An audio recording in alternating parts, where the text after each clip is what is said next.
It's early 2023. Health Canada just issued new guidelines on alcohol consumption. More like no alcohol consumption. So what does this mean for you wherever you are? I have three approaches that are worth considering. Stay tuned.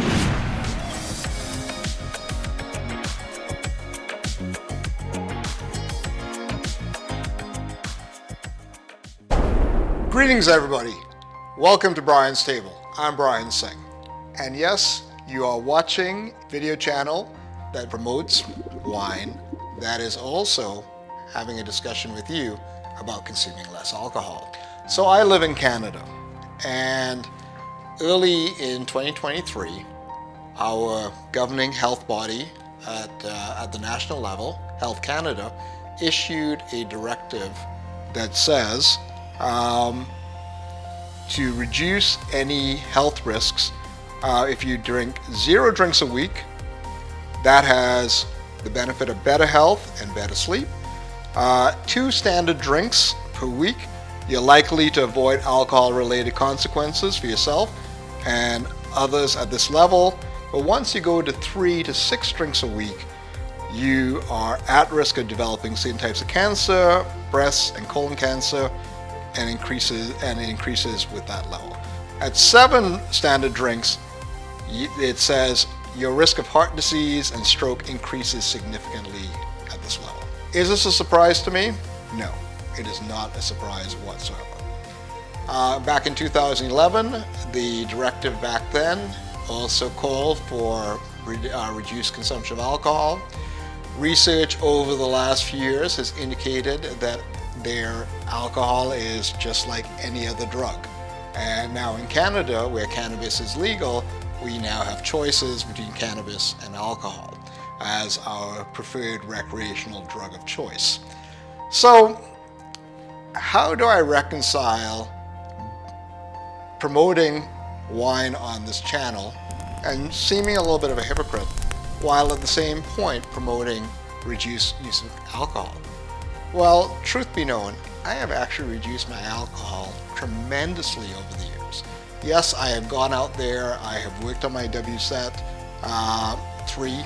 I do have other wine qualifications from the International Sommelier Guild, but I actually don't drink a lot of wine. When you are doing your wine education, you are sipping and spitting.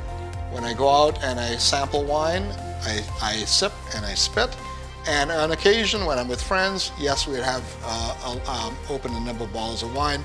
But over the course of the evening, surprisingly, you actually drink maybe to about a half to maybe 2/3 a bottle of wine if you're drinking in excess. But that's a very rare occasion for me.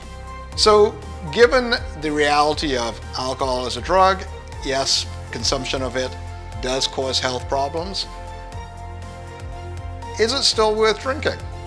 And I like to say yes, because we have to think about some of the societies where alcohol is prevalent and also that they have good health outcomes, that people there have a very healthy relationship with alcohol. One of the realities is, are we ever going to rid society of alcohol? I'm going to guess no. Again, like cannabis now in Canada, it's just a regulated drug. But one of the fun things that when we do look over history, some of the greatest moments in history have been defined by alcohol. But more importantly, it's a social lubricant. How many times it just reduces just a little bit of that social anxiety when you're meeting new people? And how many times that you go to a foreign destination and you meet people at the bar?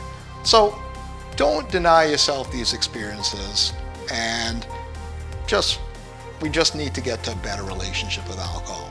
So if we want to think about improving our relationship with alcohol, there are a number of things that we can do. So here are my tips.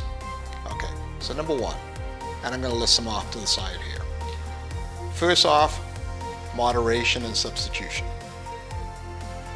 1, you don't need to drink a lot. You can actually enjoy it and think about it as a special occasion during the week. So that is, you could go down to the recommended 2 to 3 drinks a week. In substitution, there's a lot of very good non-alcoholic beverages that are coming on stream. One that I do at home is I make cordials or syrups, and if you look at one of my other videos, I make a ginger syrup. I also make like a ginger syrup lemonade. These are lovely things, and they could be turned into very adult drinks that are great to serve at a party. So therefore, you don't have to have the focus and the attention on alcohol. It's a wonderful thing. Because again, sometimes it's just nice to have alcohol-free events. I grew up with half my family Muslim, and at many family gatherings, there was never any alcohol, and we had a great time. Even now I do that. So substitution and moderation is always a good strategy. The next strategy is better quality liquor. Okay? So one of the problems that we have is we have access to a lot of variety of liquors out there, even a lot of wines. There's a lot of price points. So what if we were to say, I'm going to drink less, but I'm going to have a better quality of wine. So let's make wine into a treat. So let's incentivize ourselves that if we are going to have alcohol, it is going to be something that is going to be creating a lovely experience. It's going to be creating a memory, or it is going to be something that is meant to go with that food. So that's another one that you could think about in terms of better quality, less alcohol, but better quality alcohol at the same point. But this is, to me, is one of the most important ones in terms of tips. The third one is the context of alcohol. I really think that alcohol should be enjoyed with food, and it should be enjoyed with friends and family. So if you're on your own, yeah, sure, have a single drink on your own on occasion, but most of the time you don't need to drink. There's lots of things you can do. If you feel you have a need for a drink, go out and take a walk.